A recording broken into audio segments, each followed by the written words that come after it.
wabarakatuh. Innal hamdalillah nahmaduhu wa nasta'inuhu wa nastaghfiruh wa na'udzu billahi min syururi anfusina wa min sayyiati a'malina may yahdihillahu fala mudhillalah wa may yudlil fala hadiyalah. Asyhadu an la ilaha illallah wahdahu la syarikalah wa asyhadu anna Muhammadan abduhu wa rasuluh. Allahumma salli wa sallim ala Sayyidina Muhammad wa ala ali Sayyidina Muhammad, amma ba'du. Puji syukur marilah kita panjatkan kehadirat Allah Subhanahu wa ta'ala, karena sampai saat ini kita masih diberikan nikmat iman, nikmat sehat, nikmat panjang umur oleh Allah Subhanahu wa ta'ala, sehingga kita bisa bermuwajahah hadir di masjid yang mulia ini. Salawat dan salam semoga tetap tercurah limpah kepada junjungan kita Nabi besar Nabi Muhammad sallallahu alaihi wasallam, pada keluarganya, sahabatnya, dan kita sekalian sebagai umatnya sampai akhir zaman. Hadirin jamaah Masjid Ruhama, shaimin, shaimat yang dirahmati Allah, pada kali ini saya diamanati untuk menyampaikan Qawaidul Quran, kaidah yang ke-6 terkait dengan islah atau as-sulhu khair. Ini terdapat di surat An-Nisa ayat 128. Jemaah yang dirahmati Allah, manusia adalah makhluk sosial, di mana makhluk sosial itu biasanya selalu berinteraksi dengan manusia lainnya. Tentunya dalam berinteraksi itu kadang-kadang suka ada konflik. Ya. Tentunya konflik ini karena setiap manusia itu berbeda-beda, ya, berbeda pemikirannya, ya, berbeda keinginannya, sehingga kadang-kadang dalam berinteraksi itu selalu ada saja masalah-masalah yang timbul dari pergaulan sehari-hari pada diri manusia. Dan bertepatan dengan bulan Ramadan ini, bulan Ramadan juga adalah bulan islah, bulan perbaikan, bulan perdamaian. Jadi tidak hanya perbaikan hubungan dengan Allah, hablum minallah, juga hubungan hablum minan nas, hubungan dengan manusia. Yang akan disoroti pada kali ini terkait dengan hubungan manusia dengan sesama manusia, baik secara individu per individu, keluarga, kemudian masyarakat, termasuk negara. Pasti dalam lingkup interaksi sosial, hubungan sosial kemasyarakatan manusia itu tentunya pasti akan timbul masalah-masalah dalam berinteraksi sosial tersebut. Surat Al-Quran, surat An-Nisa, ya, ayat Al-Quran surat An-Nisa ayat 128, Allah memberikan sebuah kaidah emas dalam menyelesaikan konflik. Saya kutip sebagian dari ayat Al-Quran surat An-Nisa ayat 128 ini. Wasulhu khair wa uhdziratil anfusu suhha wa in tuhsinu wa tattaqu fa innallaha kana bima ta'maluna khabira. Yang ingin digarisbawahi dari ayat ini ada 3 poin penting yang disoroti. Yang pertama adalah as-sulhu khair. Kemudian yang kedua adalah as-suhha.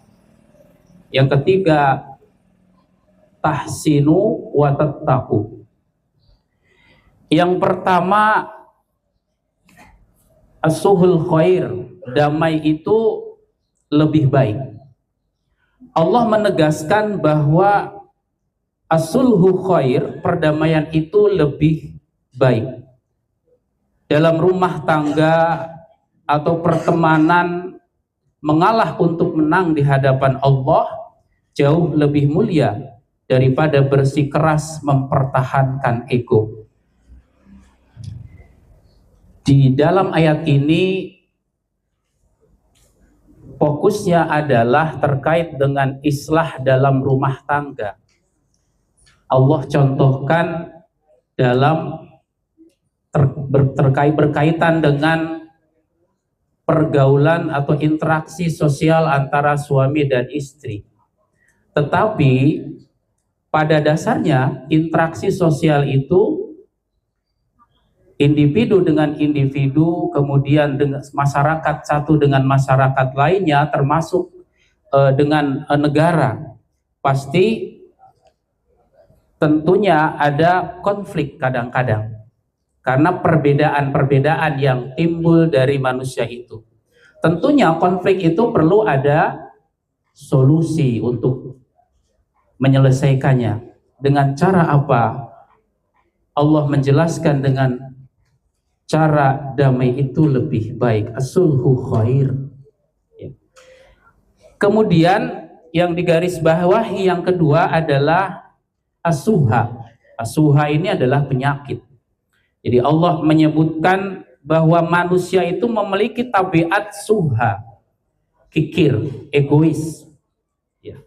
Maksudnya setiap pihak seringkali hanya ingin haknya dipenuhi tanpa mau menjalankan kewajibannya. Ramadan melatih kita untuk mengikis sifat kikir, sifat egois dalam diri kita. Kadang-kadang sifat egois itu bagian dari diri kita yang kadang kita merasa benar sendiri, orang lain salah semua. Kadang-kadang seperti itu. Kalau sifat ego ditanamkan dalam diri kita, maka yang terjadi apa? Akan terjadi konflik.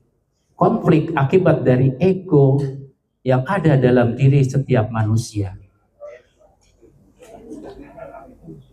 Kemudian yang ketiga yang terdapat dalam surat An-Nisa ayat 128 ini, ihsan dan takwa, wa tahsinu wa tattaqun. Ayat ini ditutup dengan janji bahwa Allah Maha mengetahui setiap kebaikan, ihsan, dan ketakwaan kita dalam menjaga perasaan orang lain.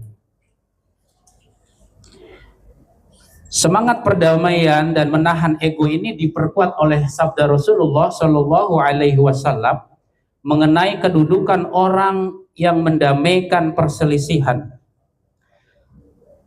Ala ukhbirukum bi afdhala min darajati siyam was salati was sadaqah.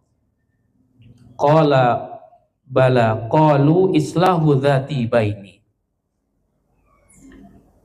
Maukah aku beritahukan kepada kalian derajat yang lebih utama daripada puasa, sholat, dan sedekah? Para sahabat menjawab, tentu. Nabi SAW bersabda, yaitu mendamaikan perselisihan. Hadis ini sangat relevan di saat kita sibuk berpuasa dan sholat tarawih. Allah mengingatkan bahwa memperbaiki hubungan yang retak, hubungan yang tidak baik-baik saja memiliki nilai pahala yang sangat luar biasa, bahkan bisa melebihi ibadah sunnah lainnya. Ada 3 tips singkat melakukan islah. Jika Anda ingin menjadi juru damai atau sedang konflik, ingatlah prinsip 3S. Sampingkan ego. Masalah seringkali tidak selesai bukan karena kurang solusi, tetapi karena masing-masing pihak merasa paling benar. Yang kedua, sering informasi. Jangan jadi kompor, sampaikan hal-hal baik dari kedua belah pihak untuk mendinginkan suasana. Yang ketiga, sabar. Proses menyatukan dua hati yang retak butuh waktu dan kesabaran.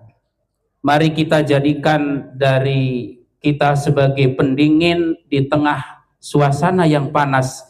Jika hari ini dalam hubungan yang tidak baik-baik saja, yuk mulai ambil langkah pertama untuk islah. Tidak perlu menunggu siapa yang salah, mulailah karena Anda ingin mencari ridho Allah Subhanahu wa Ta'ala. Gunakan momentum Ramadan untuk membuang rasa kikir hati atau rasa enggan meminta maaf dan memberi maaf. Perdamaian mungkin terasa berat bagi ego kita, namun ia adalah jalan pintas menuju keridhaan Allah Subhanahu wa Ta'ala. Barakallahu li wa lakum fil Qur'anil azim wa nafa'ani wa iyyakum bima fihi minal ayati wa dzikril hakim. Demikian, semoga bermanfaat, kurang lebih mohon maaf. Assalamualaikum warahmatullahi wabarakatuh.